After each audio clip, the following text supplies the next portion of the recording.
3 column cash book ఇచ్చినప్పుడు ఎలా solve చేయాలో చూద్దాం. ఈ 3 కాలమ్ క్యాష్ బుక్ లేదా ట్రిపుల్ కాలమ్ క్యాష్ బుక్‌ని ఆ పేరుతో ఎందుకు పిలుస్తారంటే, దీంట్లో డెబిట్ వైపున, క్రెడిట్ వైపున కూడా cash column, bank column and discount columns ఉంటాయి. ఈ 3 కాలమ్స్ ఉంటాయి కాబట్టి దీన్ని ట్రిపుల్ కాలమ్ క్యాష్ బుక్ అంటారు. దీంట్లో date, particulars, LF, cash, bank, discount allowed అనేవి డెబిట్ సైడు, అలాగే date, particulars, LF, cash, bank, discount received అనేవి క్రెడిట్ సైడ్ ఉంటాయి. సో ఈ ప్రొఫార్మాను ఒకసారి మనం చూద్దాం.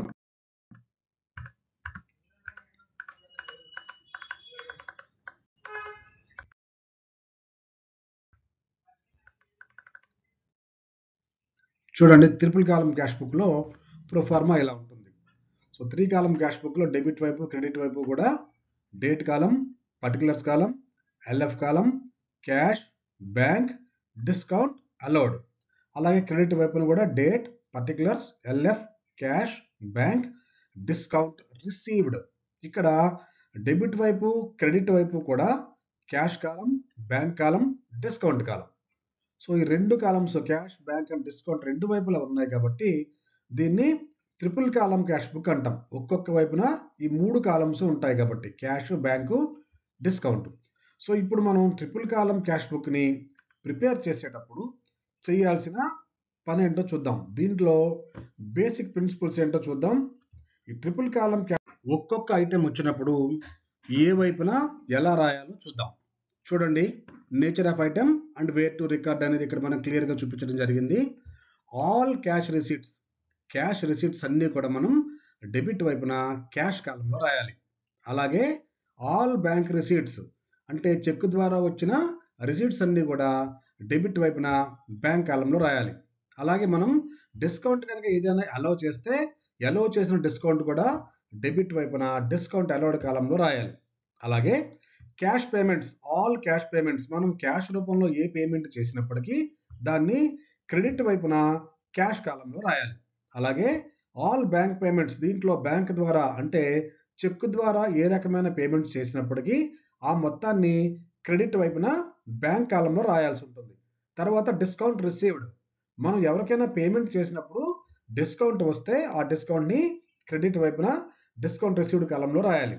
ఈ ట్రిపుల్ కాలమ్ క్యాష్ బుక్ యొక్క సింపుల్ ప్రొసీజర్ ఏంటంటే, మనకి ఏదైనా క్యాష్ వస్తే దాన్ని డెబిట్ వైపున క్యాష్ కాలంలో రాయాలి. అలాగే బ్యాంక్ ద్వారా లేదా చెక్ ద్వారా ఏదైనా కనుక రిసీట్స్ వస్తే దాన్ని డెబిట్ వైపున బ్యాంక్ కాలంలో రాయాలి. అలాగే క్యాష్ పేమెంట్స్ అన్ని క్రెడిట్ వైపున క్యాష్ కాలంలోను, బ్యాంక్ ద్వారా జరిగిన పేమెంట్స్ అన్ని అంటే చెక్ ద్వారా జరిగిన పేమెంట్స్ అన్ని క్రెడిట్ వైపున బ్యాంక్ కాలంలోనూ రాసుకుంటూ వెళ్ళాలి. దీని సింపుల్ ప్రిన్సిపల్ ఇంతే. అంటే ఏదైనా మనకి రిసీట్స్ ఉంటే కనుక డెబిట్ వైపున, పేమెంట్స్ ఉంటే కనుక క్రెడిట్ వైపున రాసుకుంటూ వెళ్ళాలి. అయితే ఇక్కడ ట్రిపుల్ కాలమ్ క్యాష్ బుక్లో మనకి కొన్నిసార్లు కాంట్రా ఎంట్రీ అని వస్తుంది. సో కాంట్రా ఎంట్రీ అంటే ఏంటో చూద్దాం. కాంట్రా ఎంట్రీ అంటే an entry which appears on both sides of 3 column cash book. అంటే డెబిట్ లోను క్రెడిట్ లోను కూడా ఒకే ఎంట్రీ ఒకే డేట్ను వస్తుంది. ఇలాంటి దాన్ని మనం కాంట్రా ఎంట్రీ అంటాం. So an entry which appears both sides of 3 column cash book, that is debit side as well as credit side is called as contra entry. So ఈ Contra entry అనేది ఒకే date అంటే ఒకే తేదీన debit వైపు effect అవుతుంది, credit వైపు effect అవుతుంది. అంటే ఒకసారి క్యాష్ని ఎఫెక్ట్ చేస్తుంది, రెండోసారి బ్యాంక్ని కూడా ఎఫెక్ట్ చేస్తుంది. అంటే ఒకేసారి ఒకే ఎంట్రీ ఇటు క్యాష్ లోను అటు బ్యాంక్ లోను రాయవలసి వస్తుంది కాబట్టి దాన్ని మనం కాంట్రా ఎంట్రీ అంటాం. ఈ కాంట్రా ఎంట్రీ ఎప్పుడు వస్తుంది అంటే, ఎప్పుడైనా కనుక మనం క్యాష్ని బ్యాంక్లో డిపాజిట్ చేస్తే అప్పుడు కాంట్రా ఎంట్రీ వస్తుంది. క్యాష్ని మనం బ్యాంక్లో డిపాజిట్ చేశాము అంటే బ్యాంకులో మన అమౌంట్ పెరుగుతుంది. సో ఏదైనా అమౌంట్ పెరిగితే కనుక మనం డెబిట్ వైపున రికార్డ్ చేయాలి కాబట్టి డెబిట్ వైపున బ్యాంక్ కాలంలో డెబిట్లో రాయాలి ఆ మొత్తాన్ని. అలాగే మనం బ్యాంక్లో డిపాజిట్ చేస్తున్నాము అంటే మన దగ్గర ఉన్న క్యాష్ తగ్గిపోతుంది కాబట్టి క్రెడిట్ వైపున క్యాష్ కాలంలో రాయాలి. అలాగే with drawing cash from bank, మనం ఆఫీస్ అవసరాల కోసం ఏదైనా అమౌంట్ని కనుక బ్యాంక్ నుంచి తీసుకుని వస్తే with drawing cash from bank for office use తీసుకుని వస్తే మన ఆఫీస్లో క్యాష్ బుక్లో అమౌంట్ పెంచినట్టు చూపించాలి. మన దగ్గర క్యాష్ పెరుగుతుంది కాబట్టి డెబిట్ వైపున క్యాష్ కాలంలో రాయాలి. సో క్యాష్ అకౌంట్ డెబిట్ వైపున రాయాలి. తర్వాత మనం బ్యాంకులోంచి మొత్తాన్ని తీసేస్తున్నాం కాబట్టి ఆ మొత్తం మన బ్యాంకులో తగ్గిపోతుంది. కాబట్టి దీన్ని క్రెడిట్ వైపున బ్యాంక్ అకౌంట్లో రాయాలి. సో ఇలా ఒకే ఐటెం ఒకేసారి డెబిట్ వైపున బ్యాంక్ కాలంలోను క్రెడిట్ వైపున క్యాష్ కాలంలోను రాశాం. కాబట్టి ఇది 2 సార్లు వచ్చింది కాబట్టి కాంట్రా ఎంట్రీ. అలాగే ఇక్కడ క్యాష్ని విత్డ్రా చేసినప్పుడు డెబిట్ వైపునేమో క్యాష్ అకౌంట్లో వేసాం, క్రెడిట్ వైపునేమో బ్యాంక్ అకౌంట్లో వేసాం. కాబట్టి ఇక్కడ కూడా 2 సార్లు వచ్చింది కాబట్టి దీన్ని మనం కాంట్రా ఎంట్రీ అని అంటాం. ఇంకా కొన్ని సందర్భాలు ఉంటాయి. చెక్ మనకి ఒక రోజు వస్తుంది, దాన్ని ఆ రోజు కాకుండా వేరే రోజు కనుక బ్యాంకులో డిపాజిట్ చేస్తే అప్పుడు కూడా దాన్ని కాంట్రా ఎంట్రీగా రాయాలి. Check received but deposited in bank on next day. మనకి వచ్చిన చెక్ని అదే రోజు కనుక మనం బ్యాంకులో డిపాజిట్ చేసేస్తే అది కాంట్రా ఎంట్రీ కాదు, డైరెక్ట్గా మన బ్యాంక్ అకౌంట్లో క్రెడిట్ అయిపోతుంది. కాబట్టి డెబిట్ వైపున బ్యాంక్ అకౌంట్లో బ్యాంక్ కాలంలో రాసేస్తాం. కొన్నిసార్లు ఏం చేస్తామంటే చెక్కుని అదే రోజు మనం బ్యాంకుకి పంపడం కుదరదు. అలాంటప్పుడు ఏం చేస్తామంటే ఆ వచ్చిన చెక్కుని క్యాష్ రిసీట్గా భావించి ముందు డెబిట్ వైపున క్యాష్ కాలంలో రాయాలి. తర్వాత ఆ చెక్ని ఏ రోజైతే బ్యాంకులో డిపాజిట్ చేస్తామో ఆ రోజు మన దగ్గర ఉన్న క్యాష్ని బ్యాంకులో వేసినట్టుగా భావిస్తూ కాంట్రా ఎంట్రీ రాయాలి. సో క్యాష్ని బ్యాంకులో డిపాజిట్ చేసామనుకోండి, ఎంట్రీ ఎలా రాయాలి? డెబిట్ వైపున బ్యాంక్ కాలంలో వేయాలి, ఎందుకంటే బ్యాంకులో అమౌంట్ పెరుగుతుంది కాబట్టి. అలాగే క్రెడిట్ వైపున క్యాష్ కాలంలో వేయాలి, ఎందుకంటే క్రెడిట్ వైపు మనకి క్యాష్ కాలంలో ఎందుకు వేస్తాం? మన దగ్గర ఉన్న క్యాష్ తగ్గిపోతుంది కాబట్టి. సో ఇలా 3 సందర్భాల్లో మనకి ఎగ్జామినేషన్ పాయింట్ ఆఫ్ వ్యూలో కాంట్రా ఎంట్రీస్ వస్తాయి. ఒకటి, క్యాష్ని మనం బ్యాంకులో డిపాజిట్ చేసిన. రెండోది, ఆఫీస్ పర్పస్ కోసం క్యాష్ని విత్డ్రా చేసిన. మూడోది, check received but deposited in bank on next day. మనకి వచ్చిన చెక్ని అదే రోజు కాకుండా నెక్స్ట్ డే కనుక మనం బ్యాంకుకి పంపించినట్లయితే అప్పుడు కూడా మనం కాంట్రా ఎంట్రీ రాస్తాం. సో ఇది ఎలా రాస్తాం అనేది ఒక ఎగ్జాంపుల్లో మనం చూద్దాం. చూడండి, ఎగ్జామినేషన్లో 3 కాలం క్యాష్ బుక్ ఇచ్చినప్పుడు ఎలా సాల్వ్ చేయాలో ఎగ్జాంపుల్తో చూద్దాం.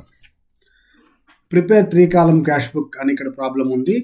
2012 డిసెంబర్ 1న cash in hand 12,000, cash at bank 18,000. అంటే మన దగ్గర ఉన్న క్యాష్ బ్యాలెన్స్ 12,000, మనకి బ్యాంకులో ఉన్న అమౌంట్ 18,000. ఈ 2 అమౌంట్స్ని కూడా మనం డెబిట్ వైపున to balance broad down to balance B/D అని తీసుకురావాలి. అది ఎలా ఎంట్రీ రాయాలో చూద్దాం. ఇది 3 కాలం క్యాష్ బుక్ ప్రొఫార్మా మనందరికీ తెలిసిందే. ఇక్కడ చూడండి, డెబిట్ వైపు క్రెడిట్ వైపు. డెబిట్ వైపున date, particulars, LF, cash, bank, discount allowed. అలాగే క్రెడిట్ వైపున కూడా date, particulars, LF, cash, bank, discount received. First మనం ఓపెనింగ్ బ్యాలెన్స్ వేసినప్పుడు ఇక్కడ డేట్, వాడు ఏ డేట్ అయితే మనకి ఎగ్జామినేషన్లో ఇచ్చాడో అది తీసుకోవాలి.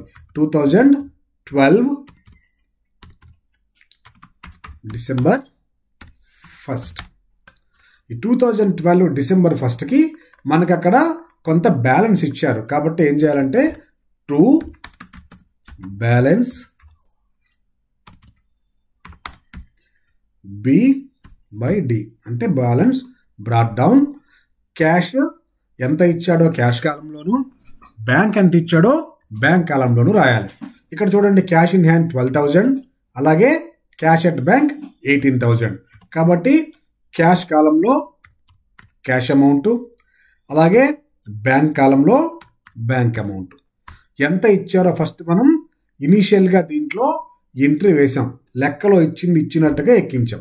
ఒకవేళ ఎప్పుడైనా కనుక ఇక్కడ మనకి ఓవర్ డ్రాఫ్ట్ అని ఇచ్చిన, క్రెడిట్ బ్యాలెన్స్ అని ఇచ్చిన, ఇక్కడ 3 కాలం క్యాష్ బుక్లో క్రెడిట్ వైపున రాస్తాం బై బ్యాలెన్స్ B/D అని. జనరల్గా మనకి అలాంటి ప్రాబ్లమ్స్ ఎప్పుడైనా వస్తే అలా తీసుకోవాలి. లేదు అక్కడ ఏం చెప్పలేదు అంటే ఈ ఇచ్చిన బ్యాలెన్స్ని మనం డెబిట్ వైపున యాజ్ ఇట్ ఈజ్గా తీసుకోవాలి. ఈ డేట్ తోటి చూడండి, 2012 December 1 balance brought down, cash కాలంలో క్యాష్ బ్యాలెన్స్, బ్యాంక్ కాలంలో బ్యాంక్ బ్యాలెన్స్ వేసాం. ఇక నుంచి జరుగుతున్న ఒక్కొక్క ట్రాన్సాక్షన్ వల్ల క్యాష్ కనుక పెరుగుతూ ఉంటే దాని డెబిట్ వైపున క్యాష్ కాలంలోను, క్యాష్ తగ్గుతుంటే క్రెడిట్ వైపున క్యాష్ కాలంలోను రాయాలి. ఒకవేళ బ్యాంక్ అమౌంట్ కనుక పెరుగుతూ ఉన్నట్లయితే డెబిట్ వైపున బ్యాంక్ కాలంలోను, అలాగే బ్యాంక్ అమౌంట్ తగ్గుతున్నట్లయితే క్రెడిట్ వైపున బ్యాంక్ కాలంలోను రాయాలి. ఇక్కడ చూడండి, December 3rd క్యాష్ సేల్స్ 6000 అంటే మనం క్యాష్కి సేల్ చేసాం. సేల్ చేస్తే 6000 వచ్చింది అంటే అప్పటికే మన దగ్గర 12000 క్యాష్ ఉంది, ఇంకో 6000 మనకి క్యాష్ వచ్చింది అంటే మన దగ్గర ఉన్న క్యాష్ బ్యాలెన్స్ పెరుగుతుంది. ఇది క్యాష్ రిసీట్ కాబట్టి డెబిట్ వైపున క్యాష్ కాలంలో రాయాలి. ఏం రాయాలి? టు సేల్స్ అని రాయాలి. ఇక్కడ చూడండి, December 3rd to sales account మనం అమ్మిన అమౌంట్ 6000. చూడండి, ఇక్కడ 6000 క్యాష్ వచ్చింది కాబట్టి డెబిట్ వైపున క్యాష్ కాలంలో 6000 టు సేల్స్ అని రాశాం. తర్వాత received cash from Madhu 5800, discount allowed 200.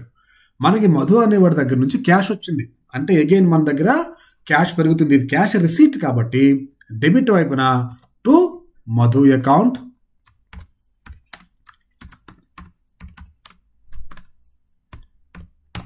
అని రాసి మనకు వచ్చిన క్యాష్ 5800, అలాగే మనం ఇచ్చిన డిస్కౌంట్ 200.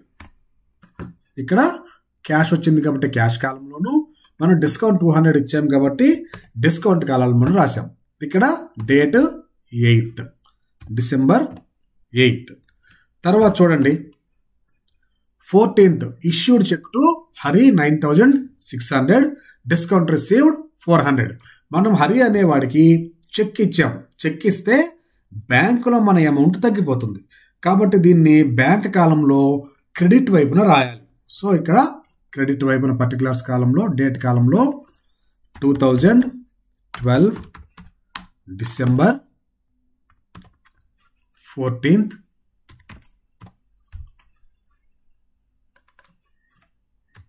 by హరి అకౌంట్ మనం వాడికి ఇచ్చిన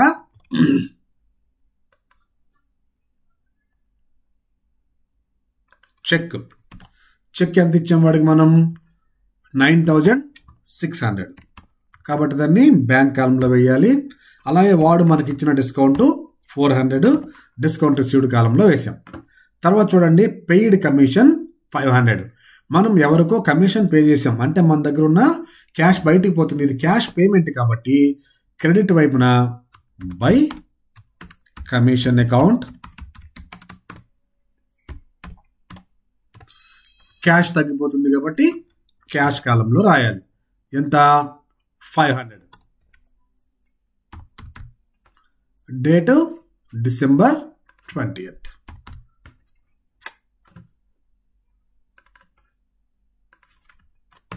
తర్వాత చూడండి, a cheque received from Govind 3500, allowed him discount 500. మనకి గోవింద్ అనేవాడి దగ్గర నుంచి చెక్ వచ్చింది అంటే బ్యాంకులో మన బ్యాలెన్స్ పెరగాలి. ఎప్పుడు పెరగాలి? ఈ చెక్ని కనుక మనం అదే రోజు బ్యాంకులో డిపాజిట్ చేసేస్తే మనకు ఒకవేళ ఇక్కడ ఇచ్చిన లెక్కలో Govind cheque deposited in bank అని ఇచ్చి ఉంటే గనక మనం దాన్ని డైరెక్ట్గా బ్యాంక్ కాలంలో వేసి ఉండేవాళ్ళం. కానీ ఇక్కడ అదే రోజు బ్యాంకులో వేసినట్టు లేదు, వేరే రోజు బ్యాంకులో వేశారు. ఇలాంటప్పుడు ఏం చేయాలంటే ఇలా వచ్చిన చెక్కు మొత్తాన్ని క్యాష్ వచ్చినట్లుగా భావించి డెబిట్ వైపున క్యాష్ కాలంలో వేయాలి. తర్వాత ఏ రోజైతే ఆ చెక్కును బ్యాంకులో డిపాజిట్ చేస్తామో ఆ రోజు కాంట్రా ఎంట్రీ రాయాలి. ఇక్కడ చెక్కును అదే రోజు బ్యాంకులో డిపాజిట్ చేయలేదు కాబట్టి దీన్ని క్యాష్ వచ్చినట్టుగా రాసుకోవాలి. సో ఇక్కడ December 23rd టు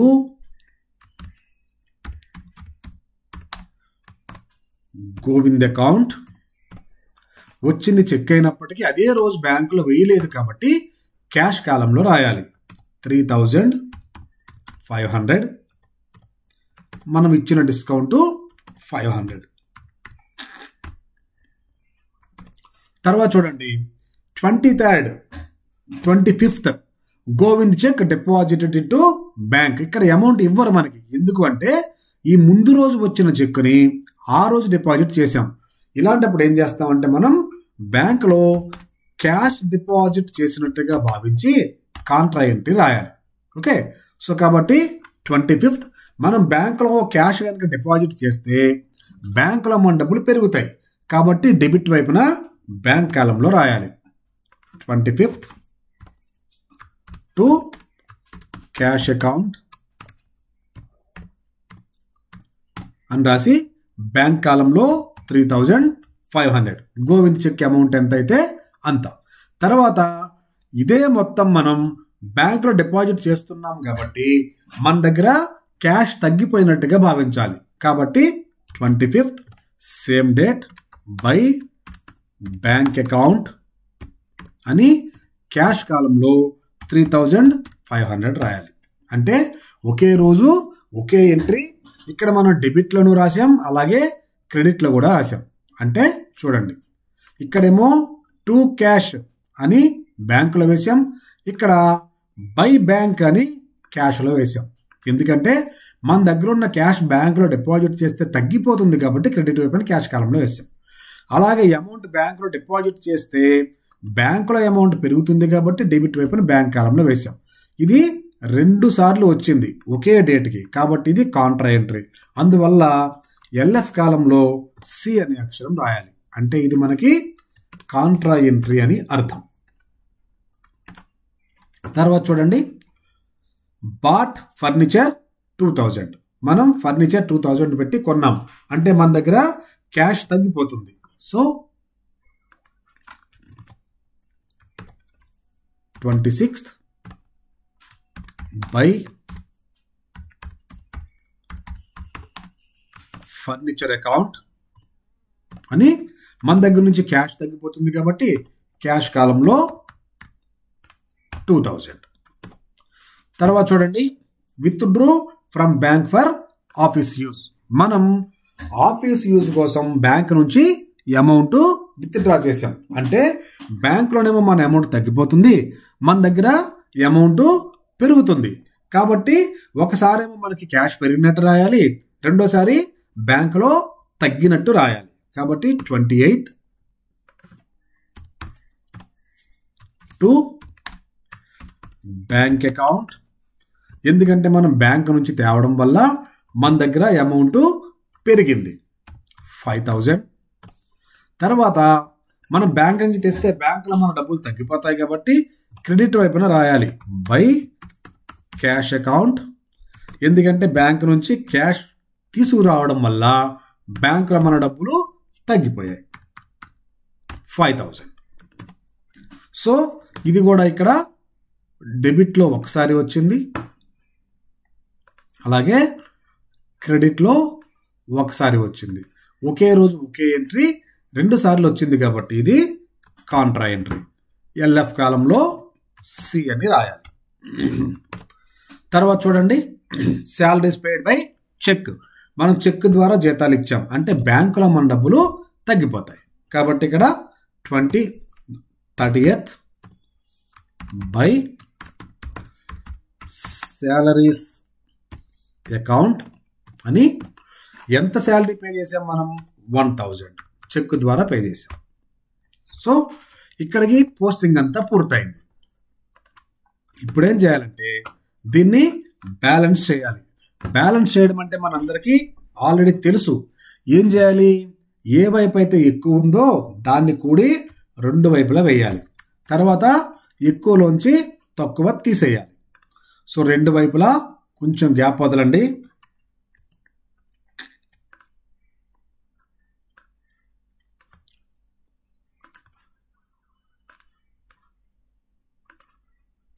ఇటువైపు చూడండి, ఇక్కడ డెబిట్ వైపున క్యాష్తో సహా మొత్తం ఐటమ్స్ అన్ని కూడితే మనకి 32,300 వచ్చింది.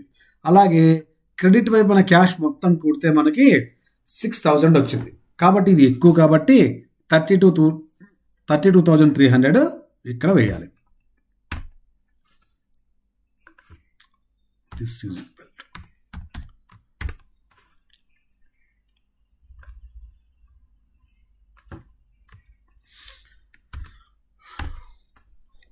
ఇదే మొత్తాన్ని 2 వైపులా వేయాలి క్యాష్ కాలంలో.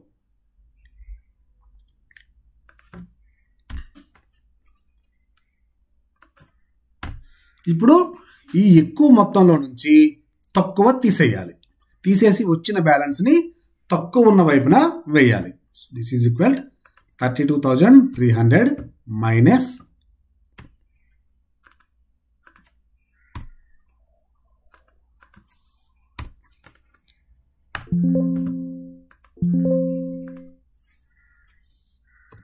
'ఇవన్నీ కలిపితే మనకు వచ్చింది ఇక్కడ 6,000. కాబట్టి దీంట్లోంచి 6,000 తీసేయాలి. 32,300 మైనస్ 6,000 26,300. ఇలాగే బ్యాంక్ కాలం కూడా చేయాలి. ఇక్కడ చూడండి, బ్యాంక్ డెబిట్ వైపు మొత్తం కూడితే 21,500, అలాగే క్రెడిట్ వైపు బ్యాంక్ కూడితే 15,600. ఇది ఎక్కువ కాబట్టి ఇది రెండు వైపులా వేయాలి. ఎంత అంటే 21,500. ఇప్పుడు ఈ క్యాష్ కాలం చేసినట్టుగానే బ్యాంక్ కాలంలో కూడా 21,500లో నుంచి ఇటువైపు మనకు వచ్చిన బ్యాలెన్స్ తీసేయాలి. 9,600 మైనస్ 5,000 మైనస్ 1,000 తీసేస్తే 5,900. ఇక్కడ 21,500లో నుంచి 15,600 తీసేస్తే మనకు వచ్చింది 5,900. ఇక్కడ డిస్కౌంట్ కాలంలో ఏం చేస్తామంటే బ్యాలెన్స్ చేయకూడదు, ఏ వైపుది ఆ వైపు కూడేసి వదిలేయాలి. ఇక్కడ ఈ రెండు కలిపితే 700, ఇక్కడ 400. దీన్ని బ్యాలెన్స్ చేయకూడదు. ఇప్పుడు ఈ కొత్తగా వచ్చిన మొత్తానికి ఈ మంత్లో చివరి డేట్ తీసుకోవాలి, అంటే December 31. December 31కి బై బ్యాలెన్స్ C/D అని రాయాలి, క్యారీ డౌన్ అని రాయాలి. So cash 26,300, bank 5,900. దీన్ని నెక్స్ట్ మంత్ ఫస్ట్కి టు బ్యాలెన్స్ B/D అని తీసుకురావాలి. నెక్స్ట్ మంత్ ఫస్ట్ అంటే 2013 January 1. ఇక్కడ టు బ్యాలెన్స్ B/D. ఇక్కడ ఏ అమౌంట్ అయితే వచ్చిందో ఇక్కడ వచ్చిన అమౌంట్స్ని ఇక్కడ క్యాష్ని క్యాష్ కాలంలోను బ్యాంక్ని బ్యాంక్ కాలంలోను తీసుకురావాలి. క్యాష్ 26,300, అలాగే బ్యాంక్ 5,900. మనకి ఇనీషియల్గా ఇక్కడ చూడండి టు బ్యాలెన్స్ B/D అని వచ్చింది కదా, మళ్ళీ ఫైనల్ ఆన్సర్ కూడా టు బ్యాలెన్స్ B/D అని వస్తుంది. అంటే ఇక్కడ నుంచి మళ్ళీ నెక్స్ట్ మంత్కి అది కంటిన్యూ అవుతూ వెళ్తుంది. సో ఇక్కడతో మనకి 3 కాలం క్యాష్ బుక్ కంప్లీట్ అవుతుంది. సో అందరికీ అర్థమైంది అనుకుంటున్నా. ఒకవేళ ఎవరికైనా డౌట్స్ ఉన్నట్లయితే కనుక నాకు ఒకసారి మెసేజ్ డ్రాప్ చేయండి, నేను మళ్ళీ మీకు కాల్ చేసి